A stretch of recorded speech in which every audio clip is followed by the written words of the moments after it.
Hey guys, so I should have been did these fucking videos. Oh, my life been so busy. It took me having to be confined to a hospital bed in order to get these videos out. But I'm gonna get them out. So, Placenta Previa. Yes. Let me tell you how I found out I had Placenta Previa. So, about a month back, my husband and I was attempting to have sex, right? Funny story. So, as we was attempting to have sex, he was trying to, put it in, right? And I realized I couldn't find my coochie. I'm like, where's my coochie? I can't find my coochie. Like, where is it? I thought I was over exaggerating. And he thought I was playing. No, like, dead ass. Like, I could not find my coochie. Like, could not find it. So, sex was canceled. 2 days later, I had a doctor's appointment. And my doctor's appointment, they had to, was it a doctor's appointment? Or was it, how did they find out? I had an ultrasound. That's what it was. I had an ultrasound.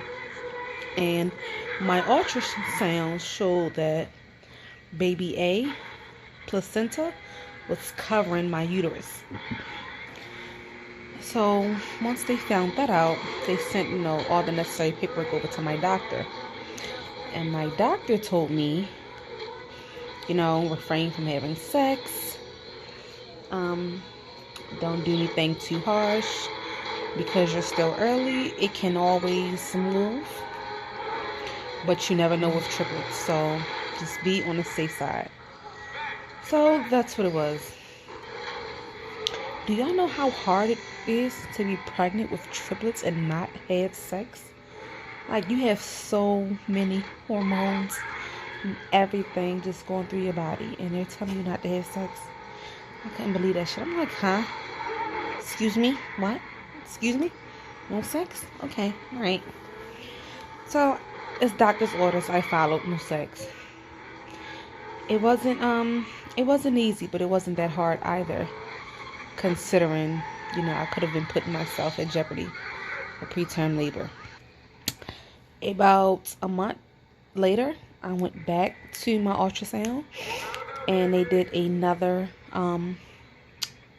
cervix check to check for the placenta previa, and it was gone. Yeah, so it didn't last too long. So it was one of those situations where it came and it went. So if you're a mom up there and you're pregnant and you've been told that you may have placenta previa, don't give up, because it can change. It can go away. Your placenta can shift into the right area that it needs to be. And you may be a fortunate one like myself, and you may be able to have sex.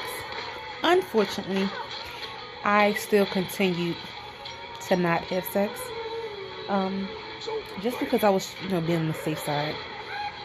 Considering I couldn't find my coochie the very first time when we was trying to have sex, and then 2 days later to find out that I had placenta previa, I was just like, you know what, fuck it, sex not even that important. I just fucking my dreams.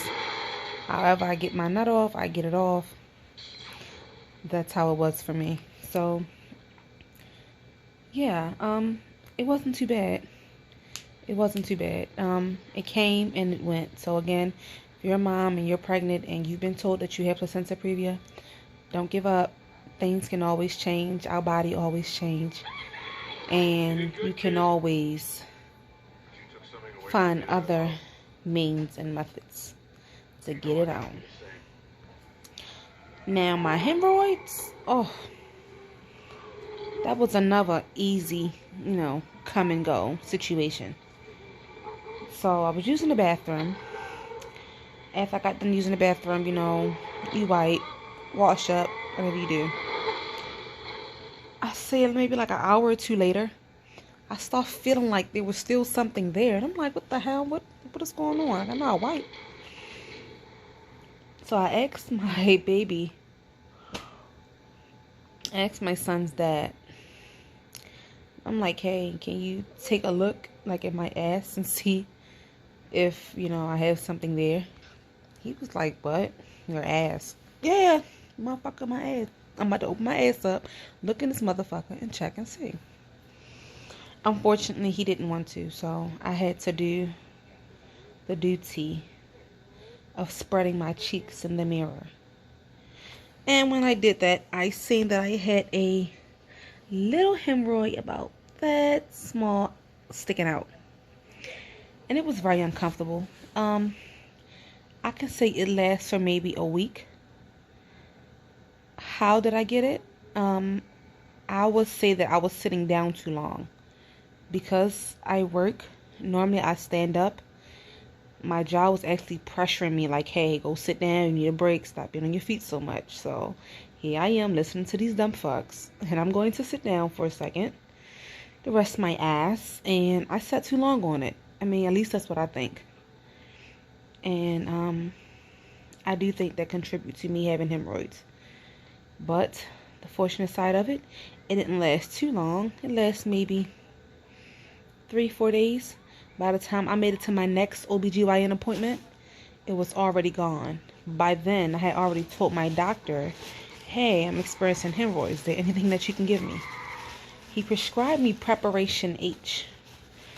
So, if you're pregnant out there and you're experiencing hemorrhoids while you're pregnant, I'm not your doctor, but you can always ask your doctor about Preparation H, because that seems to be a good fit for pregnancy moms who's experiencing hemorrhoids. And that's not a good feeling at all, especially those hemorrhoids that don't go away, that just stays there and sits in your ass. Yeah. Like, I have a friend who had hemorrhoids, and she may have to get surgery. And when the doctors told me that, I'm like, ho, I don't want no surgery on my ass, doc. What you talking about? Like, but again, within like a week or so, it went away. So it wasn't that bad. It's just, I guess, another normal pregnancy symptom that you get from being pregnant. Again, this is my 4th pregnancy. And lucky me, I got triplets this time. So I believe this is just something that's very common when having triplets, because with my singleton babies, I didn't have hemorrhoids at all. I didn't even have to get iron infusions. It was a lot of things that I'm doing different now in this triplet pregnancy than I had to do in my singleton pregnancy.